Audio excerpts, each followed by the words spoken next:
नमस्कार, पहाड़ प्रभात देख रहे हैं आप और आपके साथ मैं हूं कौशल सेठ। बुलेटिन की शुरुआत करेंगे इस वक्त की बड़ी खबर के साथ। रुद्रप्रयाग से इस वक्त एक बड़ी खबर आ रही है। केदार घाटी में बारिश से भारी नुकसान हुआ है। फाटा में बारिश से एक दुकान ध्वस्त हो गई है। लोगों के घरों में बारिश का पानी घुस गया है। रात को ही लोगों ने घरों को खाली कर दिया। एक्सक्लूसिव तस्वीरें हम आपको दिखा रहे हैं। केदार घाटी की ये तस्वीरें हैं, रुद्रप्रयाग की केदार घाटी, जहां पर भारी बारिश के चलते काफी नुकसान हुआ है। रोहित हमारे संवाददाता हमारे साथ जुड़ गए। रोहित, ये केदार घाटी की जो तस्वीरें हैं बेहद हैरान करने वाली हैं। कितना नुकसान हुआ है और फिलहाल स्थिति क्या है वहां पर? जैसे कि केदार घाटी के फाटा और देसी खेत में कल रात को मूसलाधार बारिश हुई। मूसलाधार बारिश के कारण जो है जनजीवन काफी यहाँ पे प्रभावित हो चुका है। और जो यहाँ क्षेत्र है यहाँ पर 20 से 25 ऐसे आवासीय मकान है जिसके भीतर जो मलबा घुस चुका है। मकान काफी नुकसान यहाँ पे हुआ है। इसके अलावा एक दुकान ऐसी जो ध्वस्त हो चुकी है। और केदार घाटी में कल देर रात से अभी तक जो है मूसलाधार बारिश है। प्रशासन की टीम अभी तक यहाँ पे नहीं पहुंची क्योंकि जो राष्ट्रीय राजमार्ग है। रोहित, कितना वक्त हो गया प्रशासनिक अधिकारियों को इसकी जानकारी दिए हुए? क्योंकि नुकसान तो काफी बड़ा दिख रहा है। दुकान ध्वस्त हो गई है, सड़क ध्वस्त हो गई है। जैसे कि प्रशासन को सूचना यहाँ पे ग्रामीणों द्वारा दी गई है, पर लेकिन जो प्रशासन की टीम है वह अभी तक यहाँ पे नहीं पहुंची है। जन हानि भले नहीं हुई पर लेकिन जो लोगों का नुकसान है, खेती बाड़ी है बहुत काफी प्रभावित हो चुकी है। जंगलों को नुकसान हुआ है और जो आवासीय भवन है वो लोग अपने घरों। बिल्कुल रोहित, आप नजर बनाए रखिए और बने रहिए, आगे भी खबर पर आपसे अपडेट लेंगे। और इस वक्त एक और बड़ी खबर आ रही है रुद्रप्रयाग से, जहां गौरीकुंड नेशनल हाईवे 109 3 जगह से बंद हो गया है। बांसवाड़ा, मुनकटिया, गौरीकुंड में मलबा आने से रास्ता बंद हुआ है। रुद्रप्रयाग से ये बड़ी खबर आपको बता रहे हैं। गौरीकुंड नेशनल हाईवे 109 3 जगह से बंद हो गया है। रोहित हमारे संवाददाता हमारे साथ बने हुए हैं। रोहित, नेशनल हाईवे 109 भी 3 जगह से बंद है, क्या जानकारी है? कब तक खुल पाएगा ये हाईवे?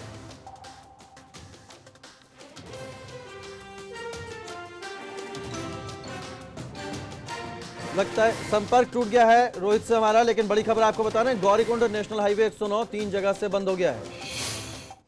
कर्णप्रयाग में भी बद्रीनाथ नेशनल हाईवे लगातार लैंडस्लाइड के चलते बाधित हो रहा है। बद्रीनाथ राष्ट्रीय राजमार्ग कई जगह पर बाधित हो गया है। साथ ही बारिश की वजह से अलकनंदा और पिंडार नदी का जलस्तर भी बढ़ गया है। कर्णप्रयाग की ये तस्वीरें हैं जहां सुबह से ही बारिश हो रही है। यहां पर बद्रीनाथ हाईवे कई जगह से बाधित हो गया है और अलकनंदा और पिंडार नदी का जलस्तर भी बढ़ गया है। तस्वीरें आपको कर्णप्रयाग की दिखा रहे हैं। सुबह से यहां बारिश हो रही है और इस बारिश के चलते नदियों का जलस्तर बढ़ गया है।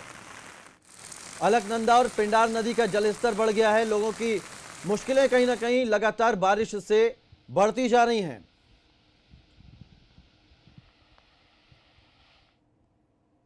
धारचूला में भी मौसम ने करवट बदली है। यहां भी देर रात से हो रही बारिश ने लोगों की परेशानी को बढ़ाने का काम किया है। तो धारचूला की ये तस्वीरें आपको दिखा रहे हैं। यहां भी देर रात से बारिश हो रही है, अभी भी यहां बारिश जारी है। लोगों की मुश्किलें बढ़ गई हैं। लगातार जो मौसम विभाग ने चेतावनी जारी की थी उसका असर देखने को मिल रहा है। 20 अगस्त तक बारिश का अलर्ट जारी किया था और ये देख सकते हैं पहाड़ी इलाकों में लगातार बारिश हो रही है जिससे लोगों की परेशानी बढ़ गई है। हल्द्वानी में भी सुबह से हो रही बारिश से जनजीवन अस्त व्यस्त हो गया है। बारिश के चलते लोगों को काफी परेशानियों का सामना करना पड़ रहा है। हम आपको ये तस्वीरें हल्द्वानी की दिखा रहे हैं जहां पर देख सकते हैं कितना तेज पानी बरस रहा है। बारिश से नदियों का जलस्तर भी बढ़ गया है। दो तस्वीरें हम आपको दिखा रहे हैं। पहली तस्वीर हल्द्वानी में जो बारिश हो रही है उसकी है और दूसरी तस्वीर बारिश की वजह से जो जलस्तर बढ़ गया है उसकी तस्वीर दिखा रहे हैं। हल्द्वानी की ये गौला नदी है जिसका जलस्तर बढ़ गया है बारिश की वजह से। तो हल्द्वानी की ही ये दो तस्वीरें हैं। देर रात से हल्द्वानी में बारिश जारी है, देख सकते हैं कितना मूसलाधार पानी बरस रहा है। और दूसरी तस्वीर हल्द्वानी में लगातार हो रही बारिश की वजह से नदियों का जलस्तर बढ़ गया है। प्रशासन अलर्ट पर है तो लोगों को काफी परेशानियों का सामना करना पड़ रहा है।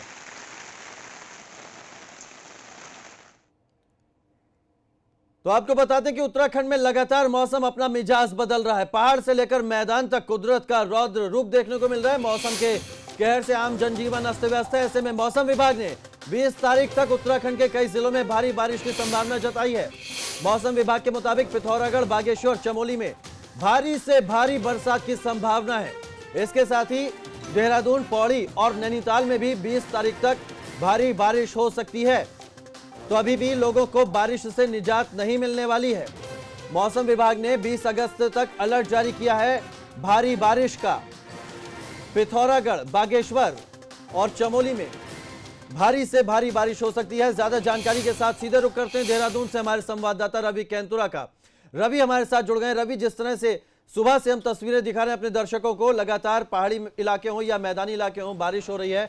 मौसम विभाग ने 20 अगस्त तक चेतावनी जारी की है और कितनी परेशानी बढ़ने वाली है अब लोगों की? जी देखिए कौशल, 3 जिले हैं, बागेश्वर, चमोली और पिथौरागढ़। इन 3 जिलों में बहुत ज़्यादा एहतियात बरतने की आवश्यकता है क्योंकि यहाँ पर भारी से भारी बारिश की चेतावनी मौसम विभाग ने जारी की है। इसके साथ ही पौड़ी, अगर देहरादून और चमोली और इसके साथ ही नैनीताल जिले की हम बात करें तो यहाँ पर भारी बारिश का अलर्ट है और पूरे प्रदेश में बारिश का सिलसिला बना रहेगा, ऐसा मौसम विभाग का कहना है। तो साफ तौर पर हम कह सकते हैं कि अभी 20 से 21 तारीख तक बिल्कुल भी आफत की बारिश से कहीं ना कहीं अभी निजात मिलने की कोई भी संभावना नजर नहीं आ रही है। इसके साथ ही जैसे ही मौसम विभाग का अलर्ट था उसी को देखते हुए हम देख रहे हैं कि तमाम जो छोटी और बड़ी नदियां हैं उत्तराखंड की, वो पूरे अपने वेग, तीव्र वेग के साथ बह रही हैं और इसके साथ ही लगातार तैयारियों की बात हो रही है में वो भी प्रशासनिक तैयारियों की बात हो रही है, उन पर सवाल भी उठ रहे हैं।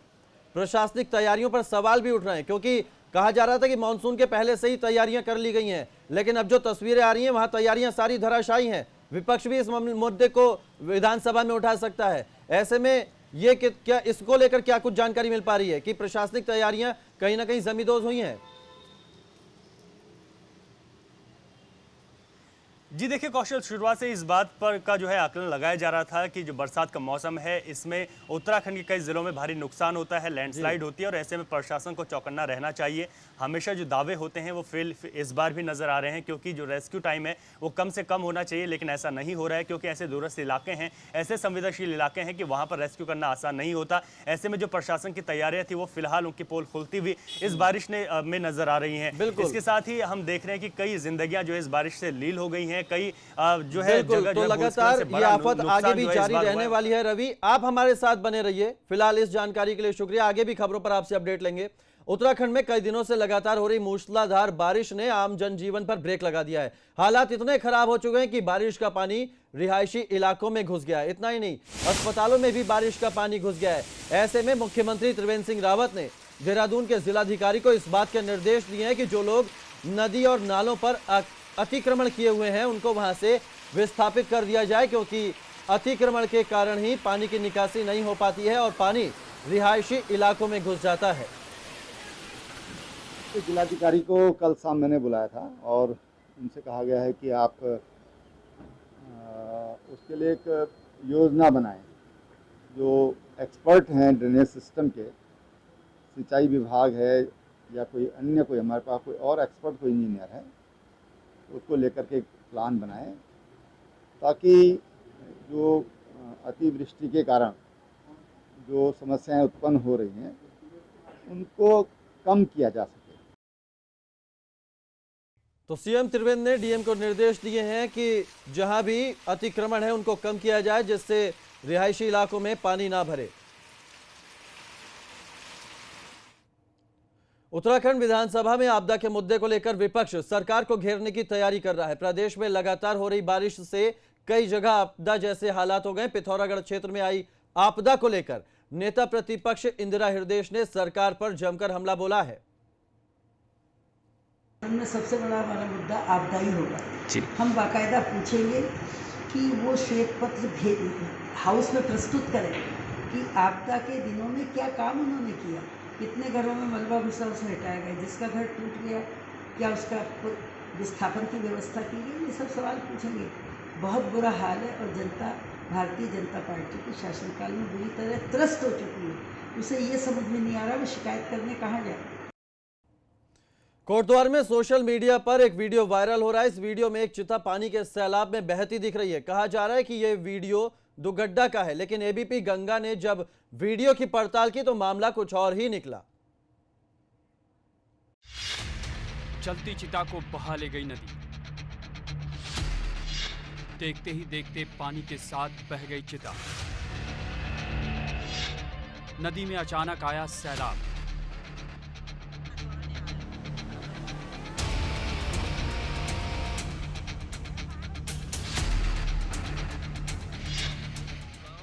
नदी में अचानक हलचल होती है और पानी आ जाता है। लोग चौंक जाते हैं। देखते ही देखते चिता पर जल रही लाश पानी के साथ बहने लगती है। लोगों की आंखों के सामने ही पानी चिता को बहा कर ले जाती है और वे कुछ नहीं कर पाते। कोटद्वार में सोशल मीडिया पर वायरल हुए इस वीडियो को देखकर आप भी हैरान रह जाएंगे। इस वीडियो को कोटद्वार के दुगड्डा का बताया जा रहा है, मगर एबीपी गंगा ने वीडियो की पड़ताल की। मामला संदिग्ध लगा। हमारी पड़ताल वीडियो में सुनाई दे रही ऑडियो से शुरू हुई।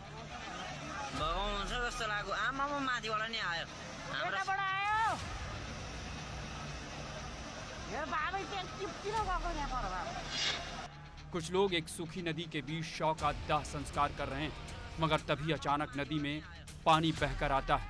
इसी दौरान इस वीडियो में कुछ लोग बोलते सुनाई देते हैं। फर्स्ट हो यार यस्तो बाढी देखेको। अब हाँसी पनि रोएको के चाहिँ कस्तो बगाइदियो है निले बगाउँदै भिडियो गरी। ऑडियो को सुनकर साफ पता चल रहा है कि ये भाषा उत्तराखंड में तो नहीं बोली जाती है, इसलिए ये वीडियो उत्तराखंड के किसी इलाके से तो नहीं हो सकता है।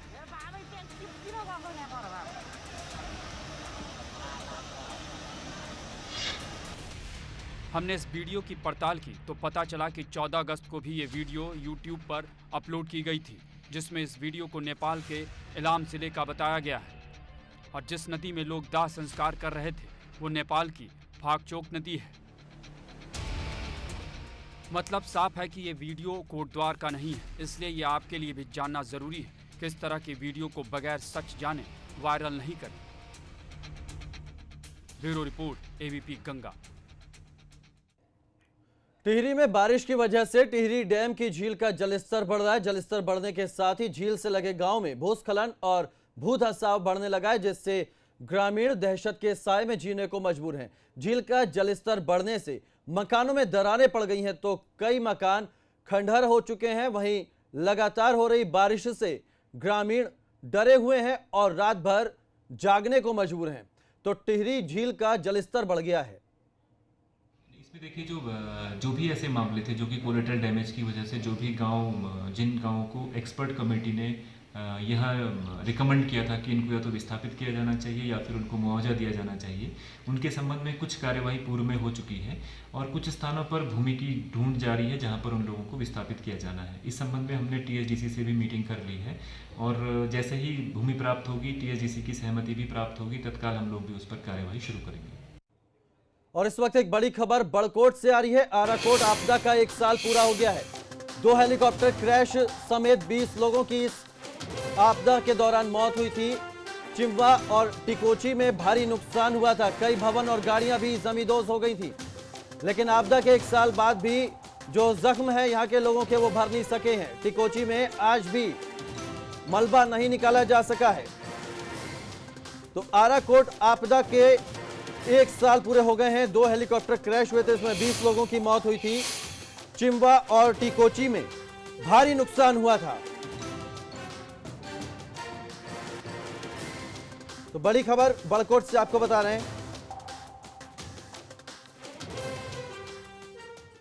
रेप के आरोप में घिरे द्वाराहाट से भाजपा विधायक महेश नेगी का मामला तूल पकड़ता जा रहा है। कांग्रेस इस मुद्दे पर सड़क पर उतरकर प्रदर्शन कर रही है। आपको भाजपा विधायक महेश नेगी के खिलाफ विरोध की तस्वीरें दिखाते हैं, जहां कांग्रेस कार्यकर्ताओं ने महेश नेगी का पुतला फूंका है और जमकर नारेबाजी की है।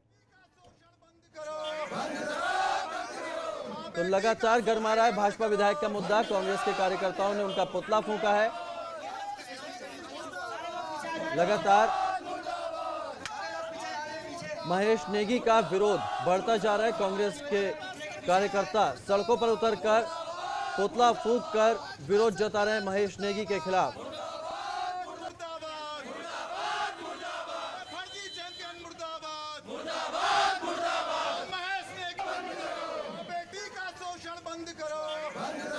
तो दो तस्वीरें हैं, लगातार विरोध जताया जा रहा है भाजपा के विधायक महेश नेगी का।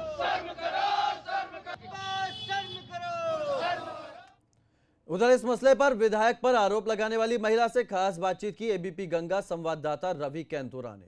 द्वाराहाट विधायक प्रकरण सुर्खियों में है। मामला ब्लैकमेलिंग से शुरू हुआ, लेकिन उसके बाद जिस आरोपित महिला पर ये ब्लैकमेलिंग के आरोप लगाए गए थे, उन्होंने संगीन आरोप विधायक पर लगाए हैं। मामला शुरू हुआ और विधायक की पत्नी ने जो पहली तहरीर दी, उसमें महिला पर जो आरोप थे उसमें पुलिस के द्वारा मुकदमा दर्ज कर लिया गया, लेकिन उसके बाद जो आरोपित महिला है उन्होंने विधायक पर भी शारीरिक शोषण के संगीन आरोप लगाए हैं। ऐसे में वो महिला हमारे साथ हैं जिन्होंने ये विधायक पर आरोप लगाए हैं और उन पर आरोप है ब्लैकमेलिंग का। मैम, क्या है पूरा मामला और आप पे जो मुकदमा दर्ज हुआ है? विधायक की पत्नी ने कहा है आपने ब्लैकमेलिंग की है, 5 करोड़ रुपए मांगे। नहीं, उनने मेरे पे जितने भी आरोप लगाए हैं वो सारे झूठे हैं, लेकिन मैं इस बात को कह रही हूँ, वो मेरे बच्ची के पिता हैं, उन्होंने उनके साथ डीएनए टेस्ट मेरी बच्ची का होना है, जिस चीज़ को वो करने को तैयार नहीं है। अगर वो इतने सच्चे हैं, उन्होंने मेरे पे आरोप लगाए हैं, अगर इतने सच्चे हैं तो सामने आए, खुल के डीएनए टेस्ट करवाएं बच्ची का साथ और सत्यता को सामने लाएँ, क्या बात सत्य है। आपने क्या तहरीर दी है पुलिस में? मैंने यही दी है, जो बातें हमारी बीच 2018 से अभी तक हुई हैं, जैसा जैसा आज तक चलते आया है, वो सब बातें मैंने उसमें लिखी हैं। कहाँ हम लोग गए हैं, सारी चीज़ें उसमें लिखी हैं और मेरी बच्ची का डीएनए टेस्ट उनके साथ होना चाहिए, ये बात भी मैंने लिखी है, जिसमें अभी तक कोई एफआईआर नहीं हुई है। क्या लगता है कि पुलिस में आपने, क्योंकि बहुत संगीन आरोप आपने विधायक पर लगाए हैं, आप पे भी आरोप लगे, आप पे मुकदमा दर्ज हुआ, विधायक पर मुकदमा दर्ज नहीं हो रहा है अभी, उसके पीछे पुलिस क्या वजह बता रही है? पुलिस मुझे कोई वजह नहीं बता रही है, वो मुझसे इस बारे में कोई बात नहीं कर रही है। आपको विधायक के द्वारा कोई प्रलोभन दिया गया था जिस दौरान आप उनके साथ रहे? क्या कुछ वो 2 वर्ष तक आपने कहा कि शारीरिक शोषण किया गया, ज़बरदस्ती किया गया, अलग अलग जगह आपको ले जाएगा? बिल्कुल, बोलते थे हम हमेशा साथ में रहेंगे, कोई अगर सपोर्ट ना करे मैं साथ में हूँ हमेशा, इस तरह की बातें वो मुझे बोलते थे। और अब वो इस चीज़ को मानने से बिल्कुल मना कर रहे हैं कि नहीं, वो तो ये भी कह रहे हैं बच्ची मेरी नहीं है। अपने सहयोगी क्रिस्टोफर लॉरेंस के साथ रवि कैंतुरा, एबीपी गंगा, देहरादून। और इसी खबर पर ज्यादा जानकारी के साथ सीधे रुख करते हैं देहरादून का। हमारे संवाददाता रवि कैंतुरा हमारे साथ बने हुए हैं। रवि, जिस तरह से महिला ने आरोप लगाए हैं भाजपा विधायक पर, काफी गंभीर आरोप हैं, आपने बात भी की है पीड़ित महिला से, अब किस दिशा में जांच बढ़ रही है? क्योंकि पीड़िता का यह भी आरोप है कि पुलिस सपोर्ट नहीं कर रही है।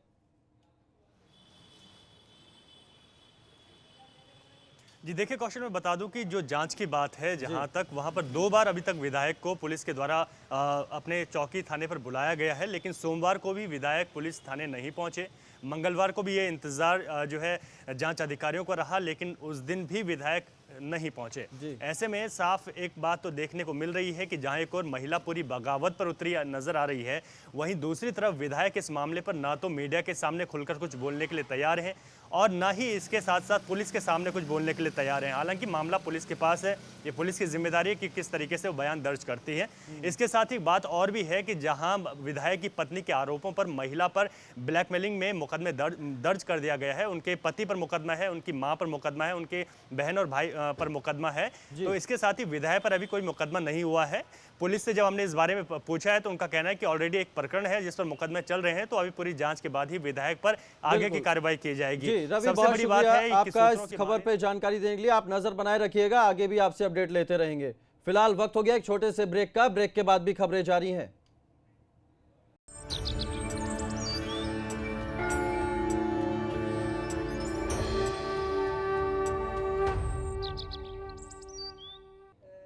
ब्रेक के बाद स्वागत है आपका और रुक करते हैं इस वक्त की बड़ी खबर का। देश में फिर बढ़ा है कोरोना मरीजों का आंकड़ा। बड़ी खबर आपको बता रहे हैं, देश में फिर बढ़ा है कोरोना मरीजों का आंकड़ा। 24 घंटे में 64,531 कोरोना के मरीज मिले हैं। एक दिन में कुल 1092 मरीजों की मौत हो गई है। बड़ी खबर, देश में कोरोना का आंकड़ा फिर बढ़ा है। 24 घंटे में 64,531 मरीज मिले हैं कोरोना के।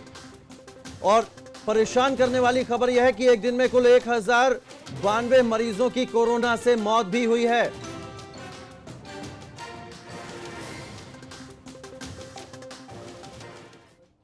उत्तराखंड में कोरोना के मरीजों की बात कर लेते हैं। उत्तराखंड में कोरोना मरीजों का आंकड़ा लगातार बढ़ता जा रहा है। प्रदेश में कोरोना मरीजों की तादाद 12,961 हो गई है। पिछले 24 घंटे में 497 कोरोना के नए मरीज मिले हैं। प्रदेश में अब तक 8,724 मरीज ठीक हो चुके हैं, जबकि 164 लोगों की मौत हो गई है।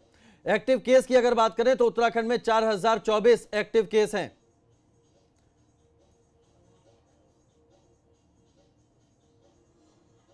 तो देवभूमि में भी कोरोना कम नहीं हो रहा है। 13,000 के पास पहुंचने वाला है कोरोना मरीजों का आंकड़ा। 12,961 हो गए हैं उत्तराखंड में कोरोना के मरीज। 24 घंटे में कोरोना के 497 मरीज मिले हैं, जबकि 8,724 मरीज ठीक भी हो चुके हैं और 164 लोगों की मौत हो गई है। उत्तरकाशी से एक बड़ी खबर आ रही है। कोरोना के आंकड़े देने से इनकार किया गया है। संक्रमण के मामलों को नहीं बता रहा है स्वास्थ्य विभाग। उत्तरकाशी से बड़ी खबर, कोरोना के आंकड़े देने से मना कर दिया है स्वास्थ्य विभाग ने। संक्रमण के मामलों को नहीं बता रहा है स्वास्थ्य विभाग। जिला सूचना विभाग ने जानकारी देने से इनकार किया है। दिग्बीर हमारे संवाददाता ज्यादा जानकारी के साथ जुड़ गए। दिग्बीर, आखिर क्यों नहीं बताना चाह रहा है कोरोना संक्रमण के आंकड़े स्वास्थ्य विभाग? जी, आपको बता दूं लगभग एक सप्ताह बीत चुका है और एक हफ्ते से जो सूचना विभाग जो पहले हेल्थ बुलेटिन जारी करता था, लेकिन अब एक सप्ताह बीत चुका है, एक हफ्ते से कोई हेल्थ बुलेटिन जारी नहीं हो पा रहा है और जिस कारण जो स्वास्थ्य विभाग ने जो कि आंकड़े भी है वो भी बताने से इनकार कर दिया है। और आपको बता दूं कि लगातार एक हफ्ते से जनपद उत्तरकाशी में दिन पर दिन कोरोना संक्रमण के मामले बढ़ रहे हैं। तो कहीं न कहीं जो स्वास्थ्य विभाग और जिला प्रशासन की अनदेखी जो कि जो हेल्थ बुलेटिन है वो जारी नहीं कर पा रहा, तो कहीं न कहीं सवालों के घेरे में खड़े हो रहे हैं। तो ये देखा जा रहा है कि जो सूचना विभाग है, सूचना विभाग लगभग एक सप्ताह बीत चुका है लेकिन कोई जानकारी नहीं दे रहा। वहीं तक आपको बता दूं कि नए जिलाधिकारी आए हैं जनपद में। बिल्कुल दिग्बीर, तो कहीं ना कहीं अपनी लापरवाही छुपाने की कोशिश है। बहुत शुक्रिया आपका तमाम जानकारी के लिए।